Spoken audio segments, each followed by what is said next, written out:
I always thought that Warren Buffett does not anticipate market crashes.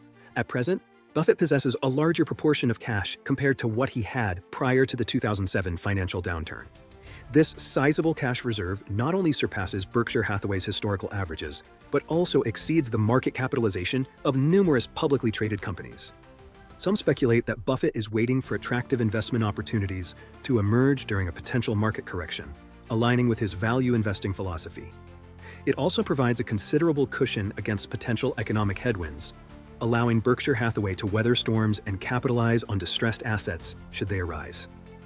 This cash can be deployed in various ways, including stock buybacks, acquisitions, or even initiating new ventures. Holding a significant cash position provides Berkshire Hathaway with negotiating power in potential acquisitions, allowing them to secure favorable terms and prices. It also signals a disciplined approach to capital allocation, indicating that Buffett is unwilling to overpay for assets in the current market environment. Knowing Buffett, he's probably got his eye on a deal or two, and with that cash, he's ready to pounce. But what deals are on his radar? Keep watching to find out. I've discovered that Buffett prefers to keep stocks and seldom sells them. Nonetheless, he has recently offloaded 2/3 of his Apple shares, which is his biggest stock holding, and 266 million shares of his second largest holding.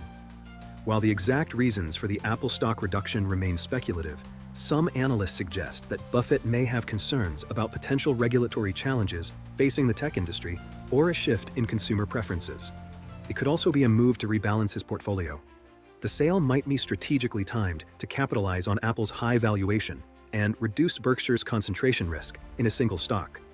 The proceeds could then be reinvested into other sectors or industries with more favorable outlooks. Some experts believe that Buffett may be anticipating increased competition in the smartphone market, as well as potential disruptions from emerging technologies. Others suggest that he may be concerned about Apple's reliance on a single product and its exposure to geopolitical risks. This Apple sale is really making headlines. It's like everyone's trying to figure out Buffett's next move. It's financial chess at its finest. This mystery is just unfolding. Stick around because the plot thickens as we go on. In the last 2 years, he has sold additional stocks and gathered more cash. Either he's losing his skills as he gets older, or there's something he understands that we don't. The suspense is killing us. But don't change the channel. We're about to unravel this puzzle, piece by piece. We must consider various factors to comprehend why he is taking these steps. Is he getting ready for a downfall? To begin, let's take a look at stock prices. When prices are elevated in relation to the average, they tend to be more inclined to fall. A key indicator for this is the S&P 500 PE ratio, encompassing 500 of the biggest and most recognized stocks. This metric provides a broad representation of the overall market valuation, making it a useful tool for assessing potential overvaluation or undervaluation. The S&P 500 PE ratio is widely used by investors and analysts as a quick gauge of market sentiment and potential risks. However, it's essential to interpret it in conjunction with other indicators and fundamental analysis. It is commonly used due to its simplicity and readily available historical data, which allows for easy comparisons across different time periods and market conditions. However, keep in mind, no indicator is perfect. So, the S&P 500 PE ratio is definitely something to keep an eye on if you're at all interested in stocks. It's like a report card for the market. The PE ratio measures prices against earnings, the cost you incur compared to the profit you receive. At present, the S&P 500 PE ratio stands at 30.6, indicating that stock prices are 30 times greater than their earnings. Traditionally, the typical ratio is 16. Thus, prices are nearly twice what they have been historically. It's evident that we are in a costly market. Furthermore, the PE ratio can be influenced by accounting practices and one-time events, which can distort its accuracy in assessing true market value. Investors should also look at other ratios and macroeconomic factors. For example, some companies may artificially inflate their earnings through aggressive accounting practices, leading to a lower PE ratio that may not accurately reflect the company's true financial health. A more granular and detailed analysis is warranted. It's like trying to judge a book by its cover. You gotta look inside, dig deep, and find out what's really going on. But wait, there's more. Other factors can move the prices up or down. What is Warren Buffett looking at right now? Buffett has stated that the Buffett Indicator is likely the most effective single gauge of current valuation levels. The Buffett Indicator assesses the overall value of the U.S. stock market in relation to the country's gross domestic product, GDP. While this indicator offers a broad overview, it is not without its limitations, as it doesn't account for factors such as international revenue streams or intangible assets. This can limit the indicator's ability to provide timely insights into potential market risks. So, what's the bottom line?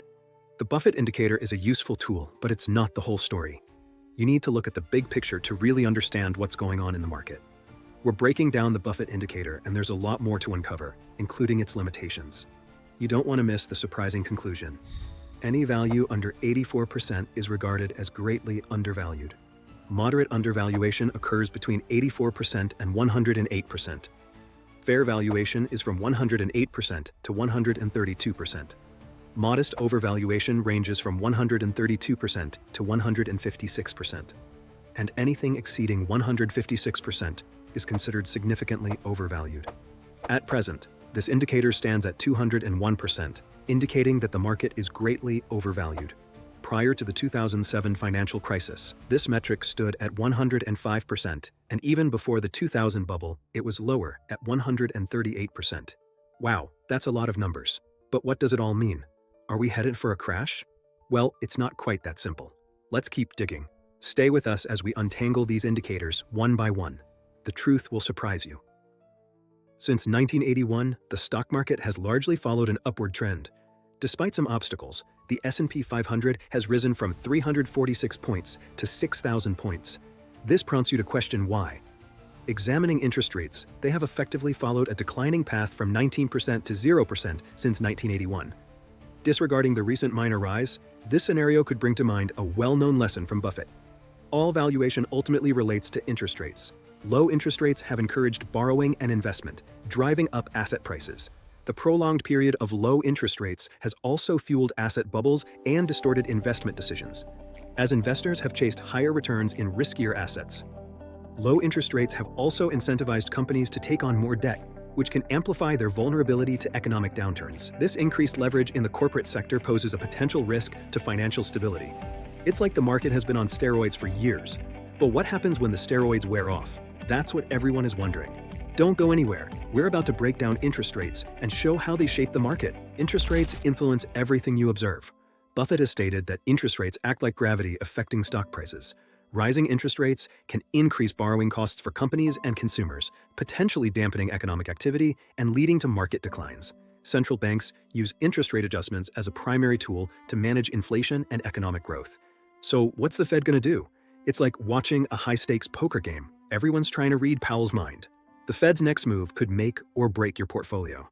We will analyze all your outcomes and how to navigate this crazy situation. When interest rates are low, there is minimal gravitational force on asset prices, enabling them to continue increasing. What occurs to stock prices when interest rates increase? This is pertinent due to a recent increase in interest rates.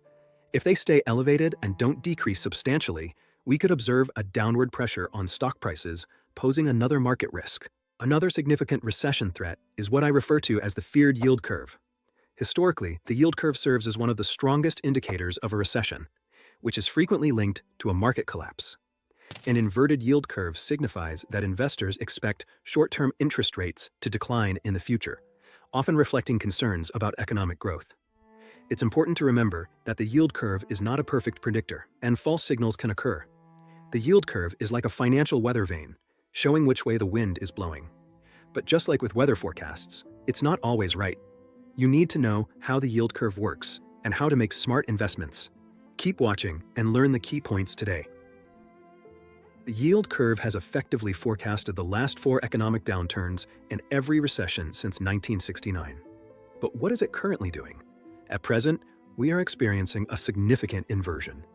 The inversion reached as low as minus 1.88, significantly deeper than during 2007 to 2008. To identify a comparable inversion of this magnitude, you must look back to the energy crisis of 1980. It appears we are emerging from the inversion. What usually happens when this takes place? Typically, a recession comes next. Historically, the duration from the initial month of an inversion to the onset of a recession varies between 6 and 18 months, as stated by S&P Global. Unemployment usually exhibits a cyclical trend, slowly declining over time and then suddenly rising. At this moment, we've experienced a slow decrease, yet we've noticed a small rise lately. Interpret that however you choose. S&P Global employs 9 key indicators to assess the possibility of an impending recession. In the most recent report, 4 out of those 9 indicators indicated negative growth: term spread, consumer sentiments, new manufacturing orders, and lending practices by banks. Significantly, consumer sentiment shifted back to negative after remaining positive since the beginning of the year, possibly reflecting concerns over inflation, interest rates, and the overall economic outlook. The recent decline in consumer sentiment could also be attributed to geopolitical uncertainties and supply chain disruptions, which can impact consumer spending and investment decisions. So, what's the take-home message? Even the most seasoned experts struggle to make sense of this.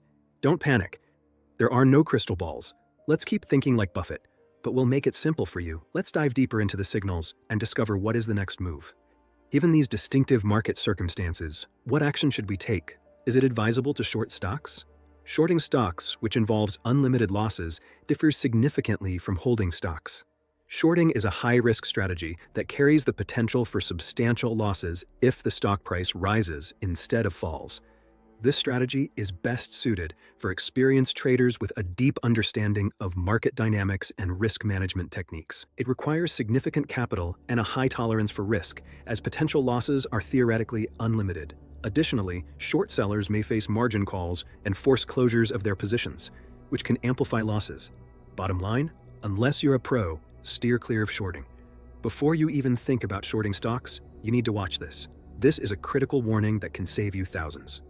Here are several suggestions Buffett has made throughout the years. His overarching recommendation is to avoid waiting for a downturn prior to investing. In 2018, numerous individuals expressed that the stock market was overpriced, with prices reaching record highs and no downturn occurring for an extended period. Can you believe what occurred with stocks in the next year? Typically, you need to be careful with the waiting game, as you could lose out on important returns. Missing out on market rallies can significantly impact long-term investment performance. Timing the market requires exceptional skill and luck, and even experienced investors often struggle to consistently achieve success using this approach. A diversified portfolio and a long-term investment horizon are generally considered more prudent strategies for navigating market volatility. Market can be unpredictable, so long-term strategies are better than short-term ones. So what's the best approach? It's like the old saying goes, don't put all your eggs in one basket. There is no one-size-fits-all approach. What works for Buffett may not work for you. We'll have to find your own way, but we can help you with it. Keep on watching to discover how. Think about a business in 1890 that was valued at $2,000 and currently has a market value of nearly $50 billion. At that time, someone may have believed that purchasing was not wise because of possible world conflicts or economic crises. However, postponing would have been an error. Buffett advises that you should typically continue to hold stocks no matter the market circumstances. This strategy requires discipline and a long-term perspective, but it has proven to be effective over time. The power of compounding returns over long periods can significantly enhance investment growth, making it a key advantage of the buy and hold approach. By consistently reinvesting dividends and capital gains, investors can accelerate their wealth accumulation and achieve their long-term financial goals. Patience is a virtue and a key component of financial security and success. Remember, the road to riches is paved with patience. It's a marathon, not a sprint. So, what are the specific stocks to target for the long term? We have a few great ideas coming up. Don't miss this inside scoop. He has owned Washington Post shares since 1973, has not sold any Berkshire shares since 1962, acquired Coke stock in 1988, and obtained Gillette stock in 1989.